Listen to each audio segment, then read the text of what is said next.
Hai viewers, kembali lagi bersama kami. Kali ini kita akan membahas tentang senotransplantasi. Apakah kalian sudah tahu apa yang dimaksud dengan senotransplantasi ini? Jika belum, yuk simak informasi berikut ini. Bukan hal yang aneh ketika kita mendengar adanya donor organ, mulai dari ginjal, mata, pankreas, sumsum tulang belakang, hingga bagian-bagian lain pun bisa didonorkan ke orang lain. Namun, apa jadinya jika organ yang didonorkan adalah organ dari tubuh hewan? Mari berkenalan dengan senotransplantasi, prosedur medis yang melibatkan transplantasi dari hewan ke manusia. Ayo kenal lebih dekat. Apa itu senotransplantasi?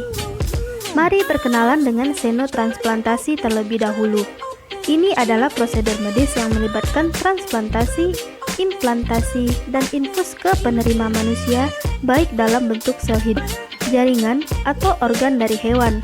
Ungkap Food and Drug Administration. Senotransplantasi dikembangkan karena adanya permintaan organ manusia yang sangat tinggi dan melebihi pasokan yang ada. Di Amerika, 10 pasien meninggal setiap harinya saat berada dalam daftar tunggu untuk menerima transplantasi organ vital menyelamatkan nyawa mereka. Bagaimana sejarah awal senotransplantasi?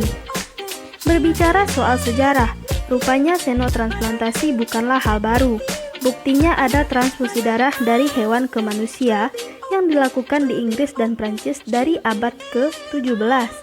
Ini adalah yang pertama di bidang senotransplantasi. Di abad 20, ada transplantasi organ padat dari hewan ke manusia. Jelas Journal of the Royal Society of Medicine. Adanya catatan pasien yang bertahan hidup hingga 9 bulan setelah transplantasi ginjal dari simpanse. Sebaliknya, transplantasi organ dari non-primata menunjukkan sedikit keberhasilan. Ini karena primata adalah hewan yang memiliki kedekatan genetik dan DNA yang hampir mirip dengan manusia dibanding dengan hewan lain. Apa minus dari senotransplantasi? Lantas, apa minus dari senotransplantasi? FDA menyebut bahwa transplantasi sel dan jaringan dari hewan bisa menjadi terapi untuk penyakit tertentu, seperti gangguan neurodegeneratif dan diabetes. Selain itu, senotransplantasi bisa mencegah kematian manusia akibat manusia. Meski potensinya besar, senotransplantasi menimbulkan kekhawatiran karena infeksi dan kemungkinan menularnya berbagai macam penyakit.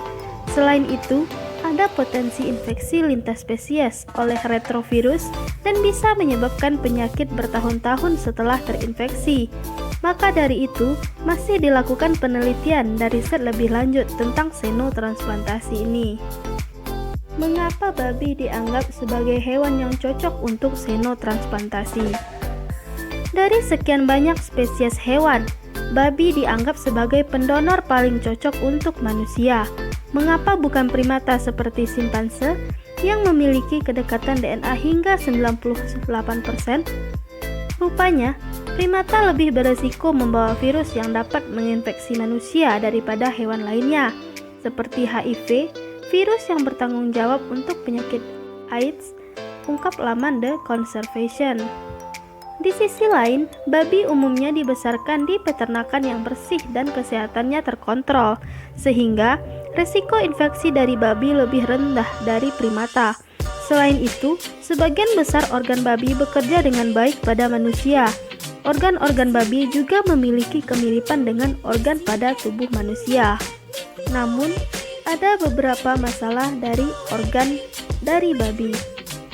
Senotransplantasi dari babi bukan berarti mulus-mulus saja tanpa kendala. Ada beberapa masalah yang perlu untuk dikaji. Misal, umur babi paling lama hanya 15 tahun, dan organ yang didonorkan akan mengalami penuaan lebih cepat. Begitu pula ukuran organ babi yang tidak sama dibandingkan dengan organ manusia. Masalah lain adalah soal suhu tubuh. Babi memiliki suhu tubuh sekitar 39 derajat Celcius, sementara suhu tubuh manusia adalah 37 derajat Celcius. Pro dan kontra seputar senotransplantasi. Senotransplantasi sering disebut sebagai salah satu revolusi di dunia medis. Selain itu, terdapat kebutuhan tinggi terhadap organ donor. Di tahun 2017, ada 115.759.000 pasien dalam daftar tunggu di Amerika Serikat. Sebagian di antaranya meninggal saat menunggu organ. Menggunakan organ hewan akan mengurangi waktu tunggu dan mencegah kematian. Namun di sisi lain, ada masalah etika seputar penggunaan organ hewan untuk manusia. Sebagian orang mempermasalahkan tentang risiko penyakit dan infeksi yang bisa ditularkan. Maka dari itu, butuh penelitian yang lebih dalam sebelum xenotransplantasi dilakukan secara masif di dunia medis. Itulah 7 fakta tentang xenotransplantasi. Semoga bisa memperkaya wawasan, dan jangan lupa untuk dukung channel ini dengan menekan tombol subscribe, like, komen, serta share ke sosial media yang kamu punya.